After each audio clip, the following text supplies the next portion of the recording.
Сегодня мы прокатимся на новой Mazda, оснащенной 6-цилиндровым двигателем и полным приводом. И я расскажу вам обо всем, что важно знать о новых кроссоверах семейства Mazda. Поехали! Это Томас, наш канал в 4К на полный экран и в полном объеме. Какие 5 ключевых моментов необходимо учитывать? Первый. Семейство автомобилей включает в себя Mazda CX-60 и CX-80 с третьим рядом сидений, а также для рынка США CX-70 и CX-90, также оснащены третьим рядом сидений. Есть два варианта выбора стиля. Светлая хромированная отделка спереди, как видно здесь, или альтернативный спортивный дизайн с черными акцентами, как показано на этой модели. Второй момент — отличительный подход к двигателям. Конечно, здесь также присутствует 2,5-литровый 4-цилиндровый гибридный двигатель. Но главная особенность — это двойная крышка двигателя. Это действительно интересно, не так ли? Посмотрите на это, а эта крышка остается открытой. Таким образом, имеется 6-цилиндровые двигатели внутреннего сгорания, 3,3-литровый дизельный для европейского рынка и бензиновый для североамериканского рынка. Кроме того, для европейского рынка предлагается 3-литровый 6-цилиндровый бензиновый двигатель с уникальной технологией SkyActiv-X, который работает как бензиновый двигатель с функцией зажигания, схожей с дизельной. Это тоже очень интересно. Безусловно, в то время как многие компании стремятся уменьшать объем двигателей, Mazda, наоборот, увеличивает их. На сегодняшний день мы испытаем версию с полным приводом, оборудованную 6-цилиндровым двигателем. И третий пункт. Да, 1, 2, 3. Здесь использован задний привод. Это значит, что у вас есть возможность выбрать задний привод, или, если вы выберете версию с полным приводом, как в нашем случае сегодня, вы все равно получаете приоритет задней оси. Такая конфигурация привода была разработана, чтобы соперничать с конкурентами более высокого класса. Это, кстати, модель CX-60, самая короткая модель из новой линейки кроссоверов, имеющая длину 4,75 метра. Конечно, она все равно больше, чем CX-5. Здесь, спереди, вы можете увидеть 20-дюймовые колеса, которые также доступны в черном стиле. Четвертый момент. Новый премиальный интерьер с использованием лучших материалов и элегантным дизайном, чтобы Mazda могла конкурировать с Audi, BMW, Mercedes, Lexus и прочими. А пятый момент заключается в сохранении простого и удобного пользовательского интерфейса без использования емкостных кнопок, с реальными кнопками на руле и блоком климат-контроля, оснащенным физическими ручками и кнопками с четкой обратной связью. Мы рады представить вам несколько вариантов цветов — Rhodium White и Machine Grey. Однако, большой популярностью у Mazda всегда пользовался их фирменный цвет Soul Red Crystal. Этот цвет представляет собой многослойную окраску, которая придает ему особую глубину и насыщенность. Еще один цвет, который мы рекомендуем — Platinum Quartz, который идеально сочетается с этой моделью. Обычно я не являюсь поклонником черных акцентов на колесах и других элементах, но в сочетании с выбранным цветом это выглядит превосходно. Передние поворотники на этом автомобиле, благодаря отдельной интеграции, выглядят очень стильно, а задние фонари очень аккуратные и красивые. Однако размер поворотников или аварийной сигнализации кажется слишком маленьким, не находите? В последнее время мы заметили, что на некоторых автомобилях задние поворотники становятся все меньше и меньше. Что тут у нас? Пора вызывать полицию фальшивых выхлопов, потому что это явный случай использования фальшивого выхлопа. Это правда необходимо? Расскажите мне в комментариях. Давайте вместе проведем увлекательный эксперимент.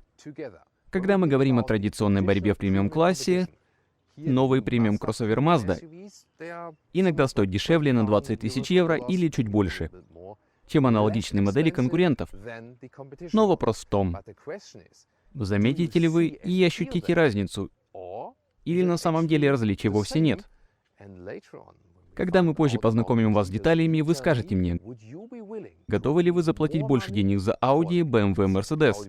Или вы скажете, мне все равно, я бы предпочел сэкономить деньги и принять те детали, которые мы обнаружили. Поехали! Дверные зазоры отлично выполнены и, безусловно, соответствуют стандартам премиального сегмента. На немецком языке они известны как Spaltmasse, что является широко распространенным и понятным словом. Звук закрытия двери. Звучит приятно и премиально. Тем не менее, я обнаружил один недостаток. В этой области внизу металл кажется сильно колеблющимся. Но положительной чертой является то, что нижняя часть двери хорошо защищена от дождя и грязи. Корпус динамиков Bose выполнен некачественно. Кнопки стеклоподъемников здесь также имеют оцинкованную верхнюю часть, которая отлично сделана. Однако, когда мы открываем или закрываем окно, возникают видимые вибрации. При этом происходит резкое закрытие и открытие окна, сопровождающиеся характерными звуками. Так вот, у немцев определенно более плавное открытие и закрытие. Сидячее положение обеспечивает некоторый комфорт, но эргономика для высоких людей может быть лучше. Кроме того, отсутствует боковая поддержка. В премиальных автомобилях производители обычно обеспечивают более качественную боковую поддержку. Мой предпочитаемый производитель по вопросам эргономики сидений — Volvo. Здесь имеется недостаток дизайна на внутренней стороне дверей. Когда я сажусь за руль со своими длинными ногами, можно заметить, что эта часть сильно выделяется в этом месте. Скоро я покажу вам причину. Не то чтобы кто-то уже пострадал здесь сегодня. Давайте сядем в машину, и я вам покажу. Когда я закрываю дверь, заметен ровный переход между внутренней частью двери и приборной панелью. Это выглядит очень эстетично, но и моя коленка теперь выглядит немного красочнее.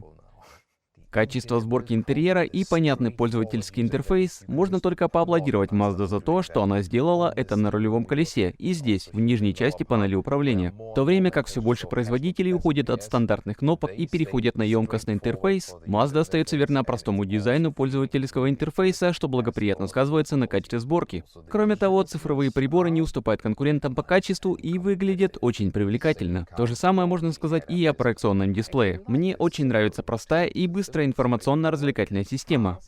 Она не перегружена информацией. Несмотря на то, что система поддерживает Apple CarPlay, встроенное сенсорное управление в настройках Mazda отсутствует. Тем не менее, когда переключаешься на CarPlay, можно использовать сенсорное управление. Но есть хитрость, позволяющая использовать сенсорное управление во время вождения. Встроенное сенсорное управление в настройках Mazda отсутствует. Но есть хитрость, позволяющая использовать сенсорное управление во время вождения. Для этого нужно зайти в настройки подключения, выбрать настройки подключения Bluetooth, затем выбрать свой телефон и настроить сенсорный экран в движении для всех устройств. После этого можно использовать CarPlay с помощью сенсорного управления во время движения. Это же относится и к Android Auto.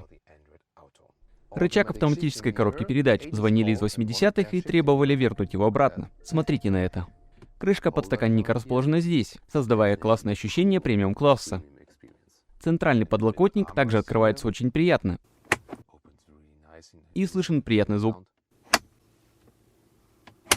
Очень хорошо. В качестве альтернативы можно выбрать светлый интерьер, что также выглядит красиво. Взгляните на вариант, где используется светлое дерево. Некоторые считают его старомодным, однако мне он очень нравится, как и серая ткань, которую можно увидеть как в дизайне сидений, так и в оформлении автомобиля. Я считаю, что светлый интерьер всегда создает впечатление большего пространства, дающего больше света. Впрочем, если вы не заинтересованы в натуральной коже, то в американской версии автомобиля можно выбрать черный кожзаменитель или черную ткань, где бы вы ни находились. В данном случае этот вариант доступен только с натуральной кожей. Раньше ручки задних дверей издавали очень неприятные звуки при открывании. Пожалуйста, послушайте звук в CX-3. Обратили внимание? В CX-60 звук более низкочастотный, как вы можете услышать в данном примере. Несомненно, это звучит более премиально. Молодцы! Задние двери, открывающиеся на 90 градусов, действительно лучше, чем у конкурентов, что облегчает установку и снятие детских сидений. Однако в CX-60 заднего пространства для ног недостаточно. Это не является приоритетной особенностью этого автомобиля. В данном аспекте он уступает конкурентам, однако с большими моделями этого же семейства ситуация становится лучше. Багажник здесь вмещает 570 литров, что определенно сравнимо с другими автомобилями. Ширина составляет более метра, а длина примерно 95 сантиметров. Мне очень нравится интегрированное решение для крышки багажника, потому что она опускается и закрывается без дополнительных действий. Здесь вы должны ее раскрыть самостоятельно. Кроме того, задний ряд сидений складывается тремя частями. Однако, если настроить водительское и пассажирское кресло для высоких людей, то порой не получается сложить его полностью. Для этого нужно сначала передвинуть кресло вперед. Один из негативных аспектов, который мне удалось заметить в данном автомобиле, это искусственный и неприятный запах в салоне нового автомобиля. Я надеюсь, что он со временем исчезнет. Мы проанализировали преимущества и недостатки по сравнению с конкурентами. Некоторые аспекты оказались хуже, чем у конкурентов, некоторые были наравне, а некоторые были даже лучше и более привлекательны. Теперь остается только один вопрос. Если вы можете сэкономить 20-25 тысяч евро или долларов на покупке этого автомобиля, выберете ли вы его или все же предпочтете традиционные премиальные бренды? Добро пожаловать на тест-драйв с участием Mazda CX-60. Это также относится к автомобилям семейства больших кроссоверов 70, 80, 90, потому что они действительно похожи. И, наконец, у нас есть версия с полным приводом и 6-цилиндровым двигателем, поэтому мы имеем немного больше мощности. Скоро мы также покажем вам разгон на автобане. В отношении управляемости я не чувствую особой разницы. Скоро я также немного ускорюсь. Сначала мы проедем несколько маршрутов по сельской местности. Мы также видим реакцию рулевого управления, и вы здесь видите его естественное движение. У него действительно большое сопротивление, и это действительно очень естественно. Рулевое управление данной модели автомобиля ощущается как гармонично взаимодействующее с автомобилем в целом. И единственным недостатком является то, что по сравнению с текущими моделями Mazda, оно не такое спортивное, как, например, в более компактной модели CX-5. Тем не менее, это несущественный недостаток, учитывая уклон данной модели на создание комфортных условий. Большой поворот или езда по извилистой дороге может привести к некоторому скольжению по сиденьям, которое не обеспечивает достаточную боковую поддержку. Однако, в целом, этот недостаток может быть улучшен. И это будет отличать данную модель от немецких конкурентов. Каким образом Mazda будет развиваться, чтобы быть в тренде с текущими тенденциями, вот вопрос, который мы можем задать. Существуют определенные недостатки в деталях, которые пока не были доведены до совершенства. Однако восприятие качества внешнего вида и ощущений действительно потрясающее. Несмотря на это, по показателям динамики вождения, более дорогой немецкий конкурент будет действительно лучше. Очевидно, возникает вопрос, стоит ли потратить на 20 000 евро или долларов больше, чтобы получить лучшую маневренность? Решение здесь зависит от личных финансовых возможностей и желания потратить дополнительную сумму. Эта машина определенно обеспечивает превосходный премиальный опыт вождения. Выделяются ли какие-то недостатки? Возможно, при движении может наблюдаться неприятный запах, особенно если машина новая. Однако нужно провести дополнительное сравнение, возможно, когда я получу версию с тканевыми сиденьями, и тогда можно будет понять, улучшится ли эта ситуация. Это все, что удалось заметить. В остальном, недостатков не так много. Тем не менее, по отношению к маневренности вождения, сиденья не обеспечивают достаточную поддержку. Подвеска здесь более удачна в моделях с двигателем внутреннего сгорания, чем в моделях с подключаемым гибридом. Подключаемый гибрид добавляет лишний вес на заднюю ось, что может создать проблемы, особенно при въезде в поворот или наезде на препятствие. Тем не менее, подвеска удерживает машину в вертикальном положении, так что с этим все в порядке. Водитель, однако, чувствует большую динамику вождения. При сравнении подвески и автоматической коробки передач можно заметить, что автомобили японского производства немного отстают от немецких премиум-марок. Однако это не означает, что это серьезный недостаток. Новая автоматическая коробка передач, разработанная компанией Mazda, не использует гидротрансформатор и не является двухсцепной коробкой передач. По сути, это гибридное решение между мокрым сцеплением и гидротрансформатором. Это очень инновационная концепция, которая в целом показывает хорошие результаты. Давайте покажу вам некоторое ускорение, и вы почувствуете, как она переключается. Да, вы чувствуете, что переходы не очень плавные. Так что с двухсцепной трансмиссией, конечно же, они стараются сгладить все переходы, потому что следующая передача уже включена. И вы просто переключаете сторону. А с автоматической коробкой передач на гидротрансформаторе вы чувствуете заметные смены передач. Но обычно, когда вы думаете о, скажем, 8-ступенчатой автоматической коробке передач ZF или о чем-то подобном, это также заметный процесс, но он просто дает вам некоторое удовлетворение. Здесь, вот здесь, например, только что это было ощутимо. Я замедлялся, а затем в повороте произошел некоторый эффект дрожания от автоматической коробки передач. Повторюсь, это не настолько ужасно. Но вы не ощущаете идеальность работы автоматической коробки передач. Если сравнить ее с более старыми автоматическими коробками передач Mazda, то преимущество здесь заключается в том, что эта коробка передач гораздо более экономична. В прошлых моделях, когда вы покупали Mazda, у них были идеальные механические коробки передач. Они всегда были на высоте и до сих пор остаются надежными. Когда вы выбирали автоматическую коробку передач, это означало более высокое потребление топлива, в любом случае больше, чем у механических. Здесь же они нашли более экономичную автоматическую коробку передач. Это так же, как и раньше, было одной из главных проблем или целей. Здесь на кольцевой развязке он не ощущается таким спортивным, но все еще хорош, при условии, что рулевое управление в порядке. Это также добавляет общее ощущение автомобиля. Определенно, его ощущение. Конечно же, это прямой перевод «Autogefühl». Слушайте и повторяйте «Autogefühl». В общем, уроки немецкого языка всегда присутствуют у нас во время вождения. Итак, маневренность вождения автомобиля. Да, отчасти нормально. Не слишком плохо, но и не слишком хорошо. В сравнении с CX-5 и немецкими автомобилями что-то отсутствует в маневренности вождения. Однако общее ощущение от вождения приятное. Конечно же, есть и ощущение премиальности при взгляде на салон и использовании пользовательского интерфейса. Также мною было замечено, что адаптивный круиз-контроль может проявить несколько несовершенств в работе. Например, при включении данной функции во время поворота, а затем появлении другого автомобиля на следующей полосе на автобане или где-либо еще. Датчик не смотрит на поворот, а сканирует прямую дорогу.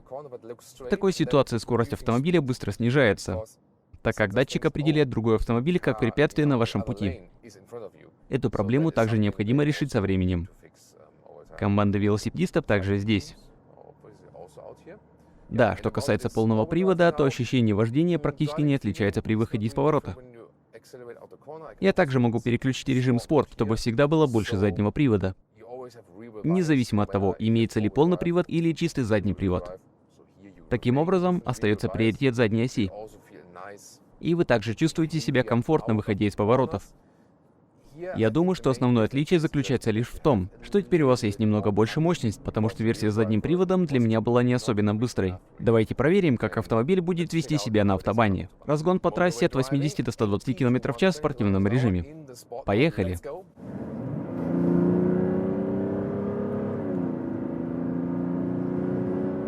Вот так. Мы проехали немного в горку. Кроме того, стоит отметить, что полноприводная модель данного автомобиля с 6-цилиндровым двигателем разгоняется на 1 секунду быстрее. 8,5 секунд против 7,5 секунд.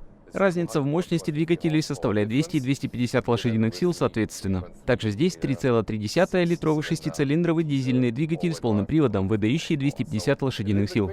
Автомобиль стал немного быстрее. Не кажется, что это совершенно другой автомобиль, но вы получаете больше мощности. Я считаю, что здесь важнее мощность, чем полный привод. Поскольку при покупке большого премиум-кроссовера разгон за 8,5 секунд является, на мой взгляд, слишком долгим. Некоторые новые автомобили разгоняются слишком быстро, что делает это несерьезным. Однако показатели разгона 8,5 секунд для такого автомобиля и, учитывая дополнительный вес, как в нашем случае, кажется немного недостаточным. Именно поэтому полноприводная версия с немного большей мощностью для меня выглядит предпочтительной, поскольку она гарантирует необходимый уровень мощности, который можно ожидать от автомобиля данного класса, особенно в этом ценовом сегменте. Расход топлива, повторюсь, отличный.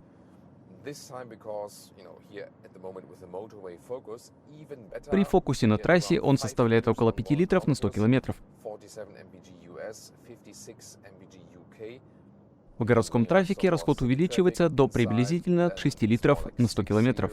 В прошлый раз результаты были менее блестящими, примерно на 0,8 литра на 100 километров хуже, чем в настоящее время. В любом случае, это хороший показатель. Этот автомобиль имеет смысл как транспортное средство на длительный период. Он прежде всего акцентируется на комфорте сидений. При устойчивой и плавной езде этот автомобиль очень хорош. Однако сиденья практически лишены боковой поддержки, что не является проблемой на трассе, но становится проблемой в поворотах. Несмотря на это, этот автомобиль остается весьма комфортабельным, но я не могу утверждать, что он более комфортабельный, чем CX-5. Для меня это стало неким разочарованием, потому что большие автомобили, как мне кажется, должны быть более комфортабельными.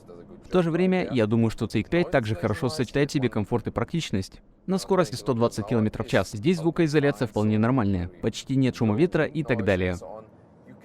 Вы можете расслабиться, и на длительном промежутке времени это не вызовет проблем. Однако здесь вы также слышите так называемый «дизель-нагельн» — термин, используемый на немецком языке. Буквальный перевод означает «дизельный гвоздь». Мы называем это стуком, так как это звучит, как если бы забивали гвозди.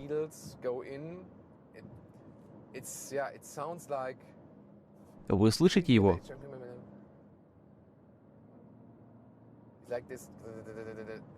Вам, возможно, знаком этот характерный звук дизельных двигателей, который не такой приятный, как звук шестицилиндровых бензиновых двигателей. С точки зрения звука, шестицилиндровый бензиновый двигатель будет лучше. Конечно же, мы предоставим вам обзор этого двигателя, как только он станет доступен на европейском рынке. Основное различие заключается в наличии технологии SkyActiv X для 3-литровых двигателей в Европе, в то время как на североамериканском рынке используется бензиновый 3,3-литровый двигатель без этой технологии. Тем не менее, оба типа двигателей будут иметь 6 цилиндров. Опыт вождения на трассах здесь действительно отличный, сопровождающийся экономичным расходом топлива. Управление автомобилем на дорогах справляется безупречно. Требует определенных усилий, что может рассматриваться как плюс, учитывая, что многие автомобили имеют мертвые рулевые колеса, не передавая ощущения водителю. Здесь же вы получаете четкие ощущения. Системы помощи водителю могут легко настраиваться с помощью простого интерфейса, расположенного на правой стороне, идеально подходящего для использования большим пальцем. Такой подход позволяет легко управлять всеми функциями во время вождения, увеличение и уменьшение масштаба. Что здесь происходит? Увеличение и уменьшение масштаба карты. Этот парень. Что здесь происходит? Увеличение и уменьшение масштаба карты легко осуществляется при помощи функций приближения и отдаления. Контроль громкости расположен на левой стороне руля и легко управляется во время движения. Кроме того, выбор режима вождения происходит просто и удобно в использовании. В спортивном режиме автомобиль работает на немного более высоких оборотах, что, в общем, является единственным изменением. Также можно заметить больше сопротивления при повороте рулевого колеса, что придает комфорт и уверенность во время движения. Будьте внимательны, скоро мы выпустим еще больше видео на нашем канале, посвященных CX-60. Мы ответим на вопрос, является CX-60 настоящим японским BMW, и проведем тест-драйв, где Mazda CX-60 будет сравниваться с BMW X3. Подписывайтесь на наш канал и не забудьте нажать на иконку колокольчика, чтобы получать уведомления обо всех наших обновлениях. Полный привод. И я говорю вам, собираюсь сказать. Но вопрос здесь, Mazda CX-60 или CX-X? CX-X. Вы платите около $20 000, может быть, чуть больше или меньше. Номер 4. Переход в премиальный сегмент с этим полностью новым